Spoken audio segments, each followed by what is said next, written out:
क्या सिर्फ शाकाहारी ही सनातनी हैं? अगर आप भारत का डाटा उठाएं तो आप पाएंगे कि भारत में मांसाहारियों की संख्या बढ़ रही है। और अगर भारत में मांसाहारियों की संख्या बढ़ रही है तो हमें सोचना पड़ेगा, हमें विचारना पड़ेगा कि कहीं हमारे इस ज़बरदस्ती शाकाहारी बनाने के अभियान में लोग धर्म ही तो नहीं छोड़कर जा रहे। सोचिए, विचारिए, क्योंकि सनातन पूरा है और इस सनातन धर्म में सबको सब प्रकार से जीवन जीने का अधिकार है। बलि, जो कि सनातन धर्म का एक अभिन्न अंग है, चाहे फिर वो कश्मीर हो, चाहे फिर वो हिमाचल हो, चाहे फिर वो केरला हो, चाहे फिर वो नागालैंड हो, चाहे फिर वो उड़ीसा हो, चाहे फिर वो गुजरात हो, चाहे फिर वो राजस्थान हो, चाहे फिर वो बंगाल, बिहार, उत्तर प्रदेश, हरियाणा, पंजाब या महाराष्ट्र, कर्नाटका, तमिलनाडु या आंध्र प्रदेश हो, किसी भी क्षेत्र में आप जाएंगे तो वहाँ कुल देवियों को बलि दी जाती है, कुल देवताओं को बलि दी जाती है, स्थान देवताओं को बलि दी जाती है। और ऐसे ऐसे प्रचंड देव हैं जहाँ पर बलि भी खुद चल कर आती है और जहाँ बलि देने वाला पशु अपनी स्वेच्छा से वहाँ खड़ा हो जाता है। ऐसे अनेक स्थान हैं। सारे संसार में सबसे जागृत, सारे हिंदुस्तान में सबसे जागृत जो शक्ति स्थान है वो है कामाख्या कामपीठ। कामाख्या में बलि आज से नहीं दी जा रही। कामाख्या के बारे में एक उदाहरण आता है कि वशिष्ठ ऋषि, जो कि वैदिक ऋषि थे, वो कामाख्या की सिद्धि के लिए कामाख्या पहुँचे। वहाँ पहुँचते हैं, पहुँचने के बाद वो वहाँ पूजा अनुष्ठान वैदिक नीति से करते हैं। जब उन्होंने कई वर्ष उस अनुष्ठान को किया तो भी वहाँ उन्हें कोई सिद्धि प्राप्त नहीं हुई, कामाख्या जी प्रकट नहीं हुई।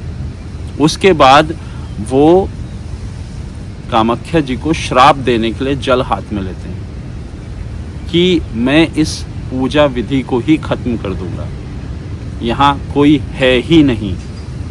तभी ब्रह्मवाणी होती है और ब्रह्मवाणी उनसे कहती है कि तुम बिना दीक्षा के यहाँ पूजा कर रहे थे, तुम्हें पहले कामाख्या जी की संस्कृति में उनके लोगों से दीक्षा लेनी चाहिए, जाइए उत्तर की तरफ चाहिए। तो वो कामाख्या से उत्तर की तरफ बढ़ते हैं।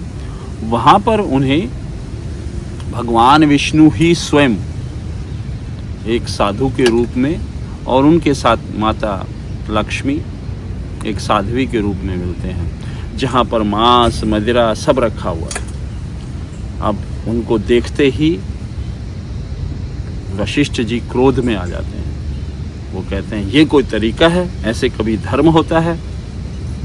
वो कहते हैं कि जिनकी सिद्धि तुम करने आए हो उनका अनुष्ठान इसी प्रकार से किया जाता है। वो तमस की देवी हैं और जब वो तमस की देवी हैं तो फिर उनका इसी प्रकार से पूजन जप यज्ञ किया जाता है। यहाँ तक कि किसी भी प्रकार की शक्ति साधना में अगर बलि नहीं दी जाती तो वो संपूर्ण होती ही नहीं है। फिर वशिष्ठ जी लौटे, लौटने के बाद उन्होंने मदिरा, लौटने के बाद उन्होंने बलि दी और बलि देने के बाद उनका अनुष्ठान पूरा हुआ। माँ कामाख्या जी की उन पर कृपा हुई। मेरा यहाँ जो आपसे कहना है, अगर आप किसी भी प्रकार के शक्ति उपासना कर रहे हैं, किसी भी प्रकार की शक्ति उपासना करें, क्योंकि अभी नवरात्रे चल रहे हैं, तो आपको जानना ये ज़रूरी है कि अगर आप वैदिक नीति से भी शक्ति उपासना कर रहे हैं, दुर्गा पूजा कर रहे हैं, पार्वती की पूजा कर रहे हैं, माता शक्ति की किसी भी रूप की पूजा कर रहे हैं, 10 महाविद्याओं की पूजा कर रहे हैं, तो अगर आपने बलि नहीं दी अपने अनुष्ठान के बाद, तो यह कभी भी संपूर्ण नहीं होगा, इसका आपको पूर्ण लाभ नहीं मिलेगा। इसके लिए आप किसी भी जानवर को बलि के रूप में उपयुक्त कर सकते हैं, जैसी आपकी सामर्थ्य।